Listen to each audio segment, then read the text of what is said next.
Depuis le début, les médias et les hommes politiques et les députés, chez nous il y a des députés qui ont voté, mentent sur le Xinjiang. Ils mentent. 发现真相其实并不难，只要到新疆来看一看就可以了，就能看到大量的事实，因为事实胜于雄辩是最有说服力的。Et les pays qui exportent le coton dans le monde, ce sont les États-Unis, l'Inde et la Chine. Donc il faut éliminer très vite un concurrent. On élimine la Chine en disant que le coton est ramassé à la main par des esclaves. 我们认为新疆问题不是这个人权啊、民族啊、宗教问题，而是反暴恐、反分裂、反干涉的问题。 Une parole de notre grand poète national, Victor Hugo. Victor Hugo il disait « Ouvrez une école, vous fermerez une prison ». C'est ce que vous avez dit et c'est ce que vous faites. Pour nous les Chinois, et plus encore pour la population du Xinjiang, M. Vivas n'est pas du tout un inconnu. Vous avez déjà visité le Xinjiang 2 fois, en 2016 et en 2018. La visite de cette année au Xinjiang est donc votre 3e. Je suis très curieux de savoir les raisons de ce fort attachement que vous éprouvez pour le Xinjiang. Qu'est-ce qui motive votre curiosité? D'accord. La première fois que je suis venu au Xinjiang, j'ai été invité avec 40 journalistes de 20 nationalités différentes. C'était donc un voyage de groupe de journalistes. Et je ne connaissais pas le Xinjiang, mais déjà les médias français et occidentaux commençaient à en dire du mal. Alors ça m'a intéressé de venir voir quelle était la réalité. Ça c'était en 2016. Et en 2018, j'ai été invité par le Bingtuan, le corps d'armée, à revenir. Et là, je suis venu avec ma compagne. Et nous avons visité le Xinjiang et nous avons écrit un petit livre au retour qui s'appelle en français « Le retour des hirondelles » et qui a été publié, je crois, en anglais, et je ne l'ai pas vu. Et, voilà. Et puis, j'ai été invité une 3e fois, en 2023. Ce qu'il y a eu de nouveau aussi, c'est que j'ai écrit en 2020 un livre qui s'appelle « Ouïghours pour en finir avec les fake news ».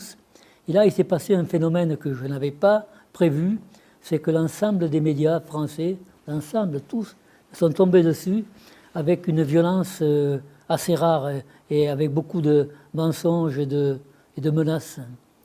Et donc, j'ai pensé que peut-être ça valait le coup de revenir une fois de plus au Xinjiang pour voir la réalité et pour avoir des informations toutes fraîches et qui ne datent pas de 2018. Voilà. Et donc là, c'est la raison pour laquelle je suis là. Et depuis le début, j'ai recueilli des informations qui vont m'être très très utiles pour l'écriture d'un autre livre que je fais sur le Xinjiang. Une fois de plus, je voudrais exprimer mon grand respect pour votre droiture. Vous n'hésitez pas à vous exprimer pour défendre ce que vous considérez comme juste. Et vous n'avez pas peur des attaques qui fusent pourtant de toutes parts. D'après vous, pourquoi ces gens vous attaquent-ils avec une telle violence?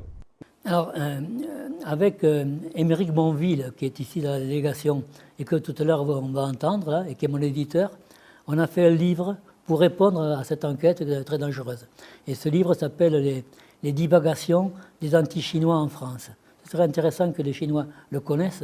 En fait, ce que l'armée française, cet organisme, cet institut de l'armée française voulait montrer, c'est que la Chine pénètre tous les milieux en France, qu'elle est partout, qu'elle veut influencer la politique, les journaux, la littérature, qu'elle veut tout influencer, et que pour ça, il lui faut des relais, il faut des personnes qui fassent ça. Il faut des gens qui ont été achetés par la Chine, ou qui parlent sous la dictée du Parti communiste chinois. Et moi, ils m'ont trouvé parce qu'en fait, j'avais écrit beaucoup d'articles sur la Chine, j'avais écrit un livre sur le Dalai Lama, j'avais été au Tibet, et puis j'avais écrit ce livre-là au mois de décembre 2020 sur les Ouïghours pour en finir avec les fake news. D'ailleurs, c'est intéressant parce que parmi les critiques violentes que j'ai eues, beaucoup de journalistes n'avaient pas lu le livre. Ils ont fait des critiques sans lire le livre, mais le titre leur suffisait. Ouïghours pour en finir avec les fake news, c'était suffisant pour qu'on comprenne que je défendais la vérité sur le Xinjiang, et c'était déjà ça intolérable. Donc la réponse, c'est que il leur fallait quelqu'un. Moi, j'étais bien placé parce que j'avais écrit des articles, 1 livre, 2 livres, et que donc j'étais une bonne cible. Ils sont allés chercher sur moi. Moi, ça m'a un peu dépassé. Moi, c'est vraiment, c'est trop lourd pour mes épaules. Moi, je voulais pas ça, parce qu'en fait, là, je suis une cible de l'armée française, de l'OTAN, de l'armée américaine. Et vraiment, c'était un peu dangereux, mais en même temps, c'est complètement idiot, ça marche pas. Ce que je voudrais exprimer, c'est que vous n'êtes absolument pas isolé sur la scène internationale, car de plus en plus de gens ont découvert la vérité sur le Xinjiang et de plus en plus de personnes agissent comme vous, en parlant pour le Xinjiang et en faisant entendre la voix de la justice. Je pense que la vérité et l'intégrité sont des forces invincibles et qu'elles gagneront en puissance. Il y en avait une qui était venue en 1997, ça fait très longtemps. Hein, et c'est la journaliste de Libération. Je lui ai accordé une interview qui a duré longtemps, qui a duré 2h30. Et puis on s'est bien disputé. Et le lendemain matin, elle m'a envoyé un mail de compliment, en me disant que j'étais quelqu'un de cultivé, d'humaniste, qui cherchait la vérité, qui voulait dénoncer les mensonges sur le Xinjiang, sur l'extermination. Enfin, elle m'a fait un mail comme ça. J'ai cru qu'elle voulait m'épouser. Et puis 3 semaines après, dans Libération, elle a fait un article contre moi. Et donc il y avait une vérité privée, de femme à homme, et une liberté publique pour les lecteurs, et qui rentre dans le conflit. Alors moi, quand j'ai écrit ce livre, le premier, Ouïghours, pour en finir avec les fake news, j'étais seul. D'ailleurs, j'étais pas sûr de l'écrire. J'ai commencé à l'écrire, je ne savais pas si j'irais jusqu'au bout, et si je voulais, et si je le ferais éditer. Parce que je voyais les dangers. Mais en fait, je ne croyais pas qu'il serait si grand. Bon, je l'ai fait éditer, mais très rapidement, avec Éric Monville et les éditions Delga, on a publié 2 livres déjà, dans lesquels on a réuni 17 écrivains du monde entier.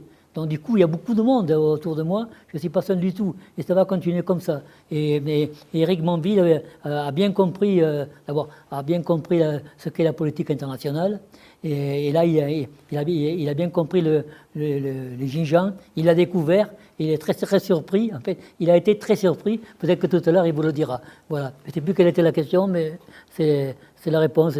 Et en fait, il y a un double langage des journalistes qui, dans le privé, peuvent vous faire des compliments, et quand ils écrivent, vous font des... encore un exemple, et puis après j'arrête. Cette journaliste de Libération, elle est allée demander à un journaliste du Figaro, très connu, un journaliste très, très, très connu, qui s'appelle Renaud Girard, avec qui j'avais été en reportage au Tibet, en 2010. Elle est allée lui demander ce qu'il pensait de moi. Je ne vois pas quel rapport ça peut avoir avec mon livre. Elle est allée lui demander ce qu'il pensait de moi. Alors elle me l'a dit hors caméra. Elle m'a dit, je suis allé demander à M. Rémi Ourdan du Figaro ce qu'il pensait de vous. Alors j'ai dit, qu'est-ce qu'il vous a dit? Il m'a dit que vous êtes un chic type, quelqu'un de bien. Dans Libération, ça devient, c'est un Toulousain sympathique, mais qui a des œillères, et qui trouve que la Chine est un pays formidable. Voilà comment les choses se varient dans les médias français. Les médias français mentent en permanence parce qu'ils appartiennent à 9 milliardaires, et ces 9 milliardaires sont des milliardaires pro-américains. Après avoir écouté ce que M. Vivas a raconté, je me suis rendu compte qu'il n'était pas difficile de découvrir la vérité. Il suffit d'aller dans le Xinjiang et de voir les choses de nos propres yeux. Et on peut voir de nombreux faits, et les faits sont toujours les plus convaincants. Mais c'est autre chose pour certaines personnes et certains médias. Ils refusent de voir les faits du Xinjiang. Dans leurs articles ou vidéos, ils sélectionnent ou même déforment les informations. Par conséquent, sous l'influence de ce type de médias, il devient difficile pour les gens du monde entier de savoir ce qui est vrai et ce qui est faux en ce qui concerne le Xinjiang. Cela souligne davantage l'importance de votre travail. Le titre de votre livre, Le Retour des Hirondelles, est très bien choisi. Dans cet ouvrage, vous racontez vos expériences personnelles d'une manière extrêmement vivante. Pouvez-vous nous en dire un peu plus ? j'étais venu avec ma compagne et nous avons fait en fait un livre qui était un livre un peu touristique, un peu économique mais un peu touristique, qui donnait envie d'aller au Xinjiang et qui montrait un pays très beau et un pays heureux. On a fait un livre où on montre une région qui a été très pauvre pour des raisons historiques et géographiques, une région qui a été très pauvre et qui commence à se développer. Et donc, et on a vu un élan comme ça, une progression dans tous les domaines, et nous on a vu ça. Donc on a pu apporter quelques rectifications, quelques vérités, et en même temps donner envie aux lecteurs de voir, de visiter le Xinjiang. Et puis pourquoi ce titre, le retour des hirondelles? Parce que les hirondelles s'envolent au printemps et qu'il y a un printemps au Xinjiang. Merci beaucoup, Monsieur Vivas, d'exprimer vos meilleurs vœux pour l'avenir du Xinjiang. Comme vous venez de le mentionner, entre les années 1990 et 2016, le Xinjiang a été fréquemment la cible d'attaques terroristes. Depuis 2016, le Xinjiang a adopté une série d'efforts pour lutter contre le terrorisme et faciliter la déradicalisation et a obtenu des résultats remarquables. De 2016 à aujourd'hui, cela fait donc plus de 7 ans, il n'y a eu aucun cas lié au terrorisme dans le Xinjiang. Ces résultats ont été difficiles à obtenir. Le Xinjiang a connu d'énormes changements par rapport aux années précédentes. Monsieur Vivas, durant ce voyage dans le Xinjiang, avez-vous fait de nouvelles découvertes? Avez-vous ressenti des changements importants? Alors, la découverte la plus importante pour moi, et qui montre bien qu'il y a un apaisement, une pacification, et que le terrorisme est contenu et qu'il ne peut pas s'exprimer, c'est qu'on a pu visiter le bazar de Kashgar la nuit. C'était impossible les fois d'avant, quand je suis venu avant. On ne pouvait pas visiter le bazar de Kashgar la nuit. On l'a visité le jour. Et il y avait des véhicules militaires devant le bazar. Donc c'était bien un signe que... là, c'est bien un signe que les choses se sont apaisées et qu'on peut se promener dans les bazars à Kashgar ou ici à Urumqi, tranquillement, sans être inquiété, sans avoir peur. Ça, c'est le principal enseignement.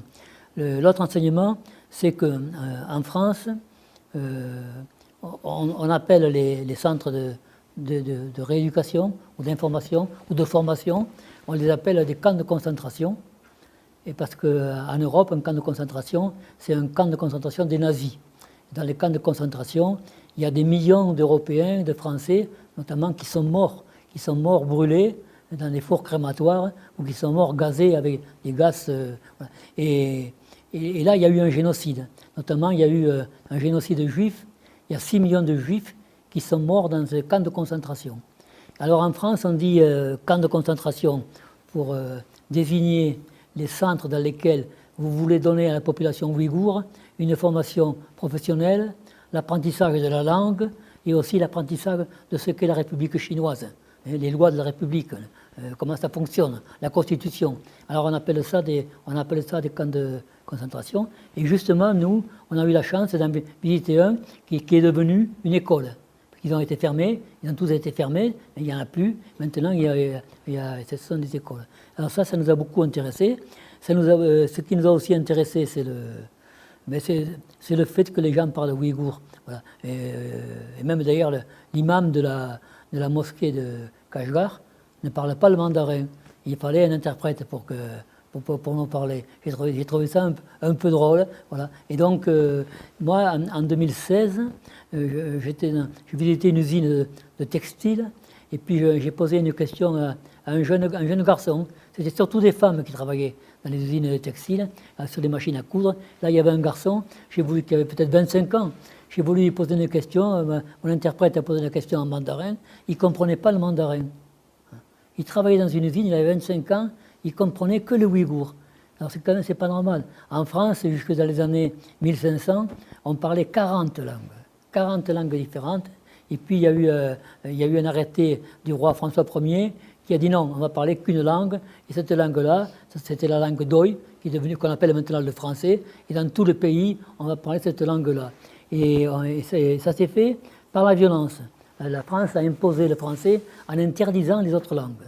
les enfants qui allaient à l'école et qui parlaient le langage de leurs parents se faisaient punir. Et d'ailleurs, en France, pratiquement toutes les langues régionales ont disparu. Alors, il ne reste pas grand-chose. Et je vois qu'en Chine, j'ai vu ça ici, je vois ça au Tibet, vous respectez les langues d'origine et en même temps, vous donnez la langue du pays pour qu'en fait, les Ouïghours, s'ils veulent sortir de leur région, pourront aller n'importe où en Chine, être compris et comprendre. Et ça, je trouvais ça très bien. Et ça, j'ai pu le vérifier, parce que là, encore, ces jours-ci, j'ai vu un livre qui vient de sortir, où l'auteur dit le Ouïghour est interdit. Voilà. C'est les enfants qui parlent ouïghour sont punis. Voilà. Alors ça, j'ai pu le vérifier. Je le savais, mais je l'ai vérifié. Et donc, là, je prépare un livre que va éditer Émeric Monville aux éditions Delgado. Ce sont des éditions très, très courageuses. Il n'y en a pas beaucoup comme celle-là. Et je vais reprendre tout ce que je disais dans mon livre de 2020 sur les Ouïghours pour en finir avec les fake news. Je vais reprendre tout ça, et 3 ans après, pour montrer que j'avais raison, et je vais en rajouter. Je vais encore confirmer ce que... Voilà. Et je vais me servir aussi du rapport de Michel Bachelet, la haut commissaire aux droits de l'homme de l'ONU, qui n'est pas si mauvais que ça quand on le lit bien. Je vais me servir de ça. Et le titre du livre, c'est un titre très long, vous allez voir. Le titre, c'est « Donne un cheval à l'homme qui a dit la vérité sur les Ouïghours, il en aura besoin pour s'enfuir. » Nous, on est intéressés aussi par le commerce, par les échanges commerciaux avec la Chine, et notamment par le projet de la ceinture et la route, c'est ça. Donc on appelait ça au début la route de la soie, et maintenant on appelle ça la ceinture et la route, je crois. Et donc c'est ces projets-là qui vont faciliter le commerce entre la Chine, l'Afrique, l'Asie et l'Europe. Alors ça nous intéresse beaucoup de voir ça, et peut-être de visiter, s'il y a un centre où on peut visiter où ça se passe, pourquoi pas. Mais moi, je crois que là-dessus, c'est un autre sujet. Hein. On pourra y revenir une autre fois. On a bien compris aussi que la campagne contre les Xinjiang, elle est liée au départ de la route de la soie. La route de la soie part de là. C'est un projet pharaonique, immense, qui va faire beaucoup de concurrence aux États-Unis d'Amérique. Et donc on comprend qu'il y a comme ça des propagandes mensongères qui sont lancées contre la Chine. Vous savez, on a visité hier un champ de coton. Hein, un champ de coton. Il y a eu en France des titres de journaux, des titres en première page. Ouïghours, 500 000 esclaves dans les champs de coton. 500 000 esclaves. Et pourquoi ? Alors j'ai déjà expliqué, d'ailleurs on pourra le lire dans mon prochain livre, que le FAO, qui est l'organisme des Nations Unies qui s'occupe des études sur l'agriculture et l'alimentation, a fait une étude qui montre que dans quelques années, il va y avoir une surproduction de coton. Et les pays qui exportent le coton dans le monde, ce sont les États-Unis, l'Inde et la Chine. Donc il faut éliminer très vite un concurrent. On élimine la Chine en disant que le coton est ramassé à la main par des esclaves. Et déjà en France, ça marche bien. Hein. En France, il y a des gens qui ne veulent plus acheter des tissus qui viennent de Chine, parce qu'il a été ramassé par les esclaves. Il y a un célèbre footballeur français qui avait un contrat avec une marque qui était liée à la Chine. Il a dénoncé son contrat par solidarité avec les esclaves ouïghours. Tout ça existe quand même. Mais il suffit que les États-Unis lancent comme ça un mensonge, parce que ça les arrange à eux économiquement, pour que l'ensemble de nos médias, l'ensemble de la presse le reprennent, alors que c'est idiot. C'est impossible qu'il y ait 500 000 esclaves sans qu'on l'ait vu, une photo satellite. Voilà. Et puis, il faut des milliers de gardes. En fait. C'est impossible. Et en plus, on sait bien, d'ailleurs, il y a des vidéos où on montre bien que la récolte du coton est mécanisée à plus de 70%, je crois.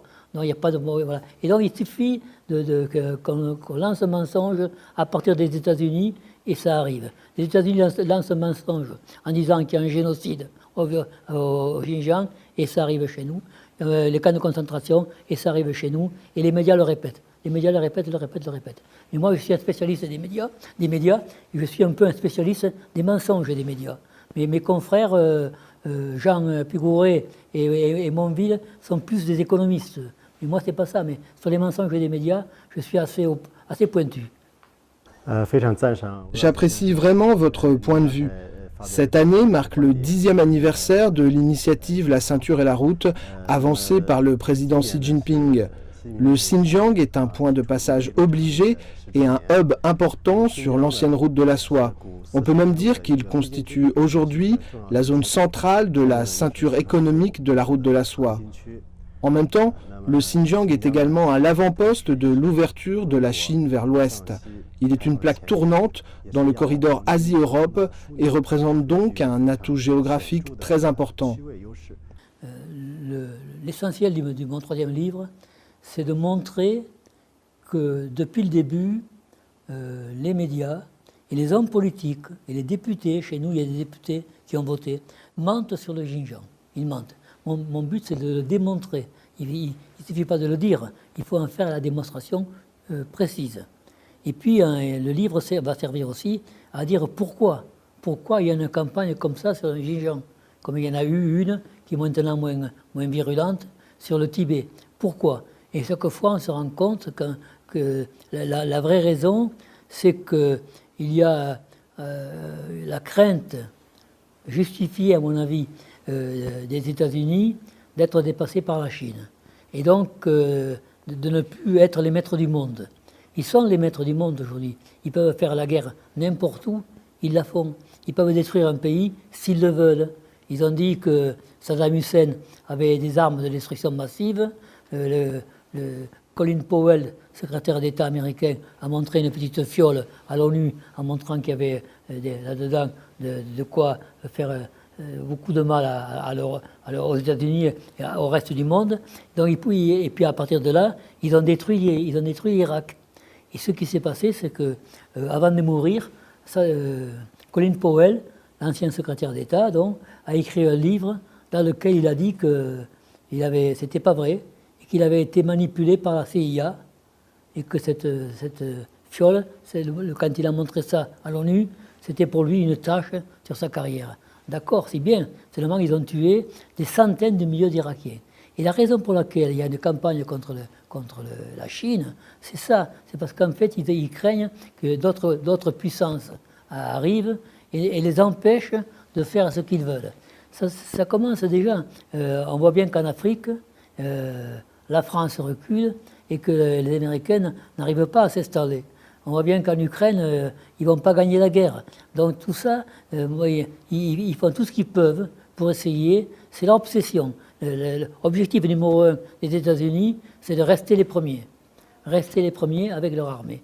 Et vous arrivez, en voulant développer une communauté de destin, vous arrivez en disant il faut échanger, faire des échanges économiques pacifiques. Et c'est impossible.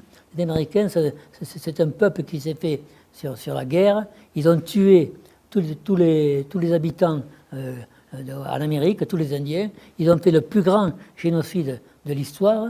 Et ils viennent parler des génocides au Xinjiang. C'est assez comique. En effet, comme vous l'avez dit, la même situation s'applique à la question du Xinjiang. Le soi-disant problème du Xinjiang a en réalité été entièrement créé par les Américains. À cet égard, nous pensons que les affaires du Xinjiang ne relèvent pas des droits de l'homme et n'ont rien à voir avec l'appartenance ethnique ou la religion. Il s'agit de la lutte contre la violence, le terrorisme, le séparatisme et l'ingérence. Afin d'utiliser le Xinjiang pour restreindre la Chine, les États-Unis n'hésitent pas à employer tous les moyens possibles pour créer le chaos dans le Xinjiang, notamment par l'intermédiaire du mouvement islamique du Turkestan oriental.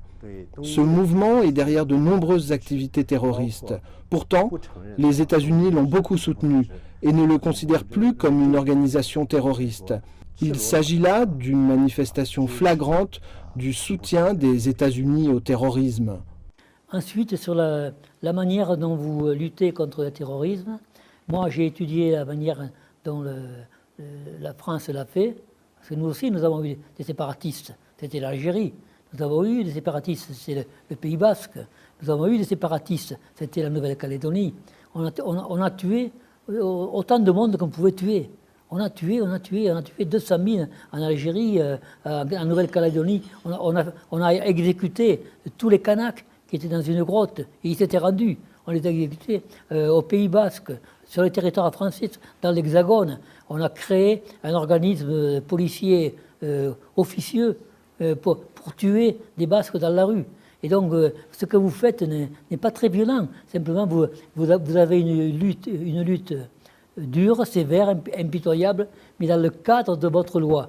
Et nous, ce n'est pas ce qu'on a fait. Donc moi, je vous encourage à continuer à le faire parce que c'est très, très, très intéressant. Vous l'avez dit que depuis maintenant 2017, je crois, ou 2016, il n'y a plus d'attentats au Xinjiang. Et donc, je pense que quand des visiteurs occidentaux, européens, français, qui viendront en touristes voir le Xinjiang et qu'ils raconteront ce qu'ils ont vu et quel pays merveilleux et quelle population merveilleuse. Ils sont accueillants, ils nous ont bien accueillis, on a pris des photos avec eux, on a été reçus.